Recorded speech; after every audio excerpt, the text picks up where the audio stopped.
What's up, Bear Nation? Recently, I received a video link from my friend and brother, Okie Storm Chaser, of a guy, I don't remember what channel it was, 20-some thousand subscribers here on YouTube, talking about this, leaning on the table, talking about this Snowpocalypse in Texas and elsewhere. Here, let's bring this back here. Let's just come back here. There we go. That's kind of a cool shot anyway. This Snowpocalypse in Texas and elsewhere, just going off about preppers. Isn't this what you wanted? You said you're going to store all this stuff and do all these things, and now it happens. And I don't know this guy from Adam. He could be the best thing since sliced bread. He could be a total jerk. I don't know. And so I'm not going to pass judgment on him. But I will say that in the video that he posted, he did make a lot of fine points. He was pissed. And I think he was pissed because apparently operates a small business, and several of his guys had chosen not to come to work that day because of snow or whatever. But the point here is that the criticisms that he leveled at preppers were valid. Hey, you got all the cool guy stuff. How come you're not doing all the cool guy things? Now, if you're new here, this might be a shocker to you, but if you're not, do the things. We talk about this all the time. The cool guy stuff is fun. I like ballistic helmets, man. They're fun and they're cool. They're actually not fun. This right here is fun for about the first hour-ish. After that, you're like, oh, dear vertebrae, I apologize to you. Why, dear vertebrae, would I do this to you? It's because apparently my brain and my heart and my lungs are irreplaceable, and we would prefer it if high-speed projectiles did not embed themselves in said organs. Thus, the get-up, right? But this guy's primary critique was, hey, if you're a prepper, how come you're not doing the things? I agree 100%. And I think that this Snowpocalypse, Snowvid 2020, or 2021 now, certainly illustrates a general lack of preparedness by society as a whole, which is a rabbit hole we could jump into and break multiple ankles. And we know this, that most people are blissfully unaware of how close to complete and utter destruction they are at any moment. We, not so much. And so perhaps the crux of this video, and I don't have any notes, I don't have a real theme that I want to hit on here other than to say, let's make sure that we as a community are not overly engaged in paranoia without the practical application. And let's make sure that we're not simply hoarding stuff. I make that statement about hoarding because I was recently chastised by a friend, having been out here in the barn cleaning, straightening, organizing, found a whole bunch of stuff that I have no recollection of ever stockpiling, which is cool. It's like, hey, thank you to me in the past for being good to me in the future. What a lovely surprise. Good job, me. But the comment was made, oh, so you're a hoarder now. And it was in jest. It was a joke. But it does illustrate the point that many preppers, and I've always posited that that was a dirty word, many preppers are simply trying to buy their way out of the issue without actually doing anything. It's a hobby at best. It could be a nuisance. And I know I need to do it, but I don't really want to do it.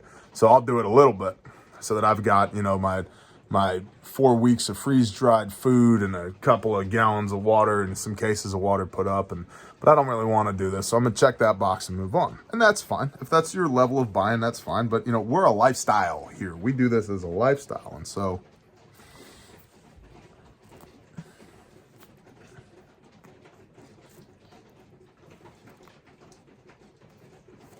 do as I say, not as I do, children. So most preppers just want to buy the stuff to check the box because it's a hobby at best, if not a nuisance, versus perhaps us, might I make an assumption of the Bear Nation, that we're actively trying to live a lifestyle of preparedness where, I mean, I've said this before, if I get to the point where I have to wear this stuff, I've done my job terribly wrong somewhere else along the way.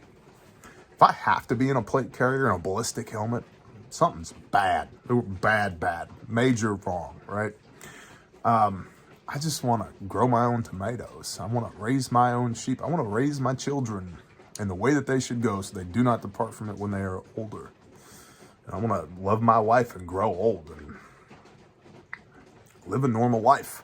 But I can see, getting back to stockpiling, hoarding, I can see the value in setting aside a certain portion of my income so that I have physical insurance against potential chaos. And 2019, 2020, and 2021 have been awful chaosy. You know, it's just a little heavy-handed on the chaos. It's like somebody unscrewed the lid on the chaos shaker, and when they were trying to sprinkle it, it just poof. Yeah, it's a mess. So don't simply buy stuff. You know, what does James admonish us in the book of James in the Bible? Be not just a hearer of the word, but a doer also. So I would admonish you, be not just a buyer of the things, but a doer also. Because none of this matters unless you know how to use it. And if you have to use it, you've probably gone terribly wrong somewhere else. Okay? So this guy, I don't remember his name. And if you can find that video, go ahead and leave a link to it down below. I have no animosity against this guy. It's the first video of his I've ever seen. And he was right. Preppers, you should be in love with this situation right now. This is what you live for. Well, that might be a little wrong. But he is saying, hey, you live for this. Go do the things. I agree with that. I don't live for this, though. I don't want the world to end. I want to watch my children grow up. I want to bounce my great-grandkids on my knee. I want to continue to operate our businesses and our ministry. I want to continue to grow our own food, right? And just do what we do. You know, y'all know me. Just leave me the hell alone. If I need a hand, we'll figure it out, right? Between you and I, whatever we need to get done, we will get done. We don't need a government handout from anybody. We don't need anybody telling us what we can or can't do. And that, incidentally, is what makes us so dangerous to the system, is when you're independent of it, that allows you to be proactive, not reactive. It's the folks that are literally or figuratively standing in the bread lines that aren't a danger to them, regardless of how they might think and what they might say and how they might feel. If you're in the bread line, don't matter, because you can't act on those thoughts, feelings, and convictions. That's not us. That's what makes us a tad bit dangerous to the big they is, I don't need your bread, bro. I'll make my own.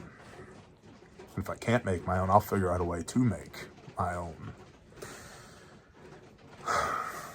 But I don't live for this, but I do see the value and the opportunity to do the things, whether that's making bread from scratch, leavened and unleavened bread, or hardtack or whatever, or butchering an animal and processing it from had a heartbeat an hour ago to now it's on its way to the freezer, right? Or running your hardware, running your kit, rucking with your backpack on, your bug out bag, whatever it is.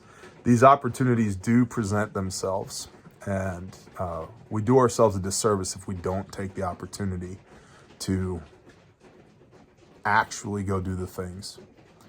And I think where that line is between stockpiling and hoarding is if you're not doing it, if you're not using the things, you are just hoarding. If you don't have a working knowledge of how to use the things that you're stockpiling in the first place, how are they actually going to help you? You know, you don't want the worst day of your life to be the day you have to figure out how to make bread, because there isn't any. You don't want the first time that you ruck, because make no mistake, if you're bugging out with a backpack on, you're rucking. You don't want the first time you go for a ruck to be the first time you've ever worn your bug out bag more than in your living room, or standing in the mirror in your master bedroom taking pics of yourself going, man, I look cool, or whatever, right? You got to go do the things. And if you're not, then yeah, I think that is grounds for hoarding. Now, I'm not saying that anybody has the right to take your stuff away from you. If it's yours, it's yours. If you bought it outright, it's yours. That's not the argument that I'm making here. I'm making the philosophical argument that simply possessing the things does not equate to having the proficiency to use the things and do the things. And we should be taking the opportunity to both use what preparedness skills we have when things like Snowvid 21 and Snowpocalypse or whatever arise.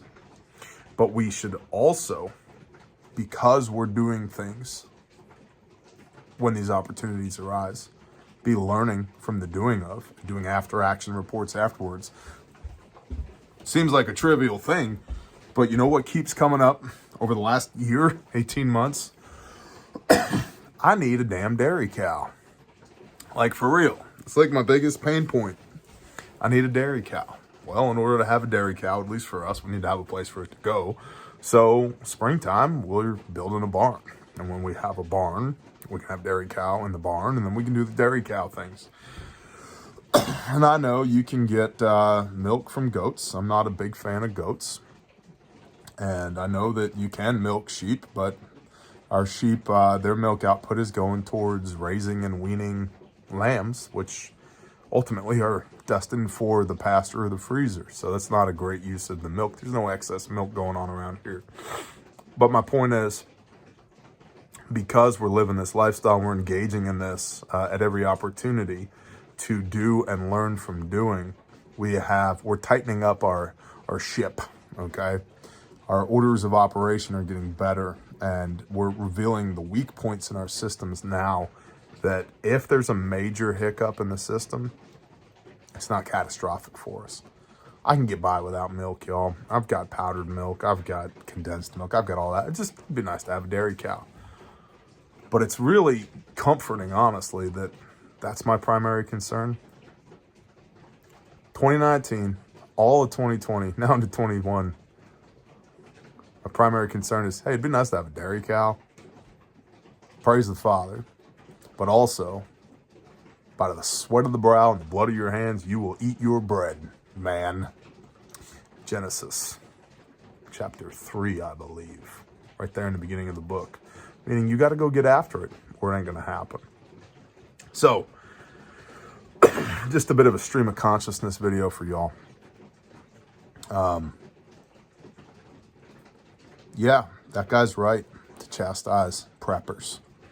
I don't identify as a prepper per se, and I know many of y'all don't either. We're the militant homesteaders out there, just raising food, protecting our people, taking personal responsibility. But if you have the kit, use the kit. If you have the things, do the things. And if you're not doing the things, why are you just simply storing them? If you have no idea how to use them, if you have no intention to actually use them. Food for thought. Appreciate y'all, Bear Nation. Shalom.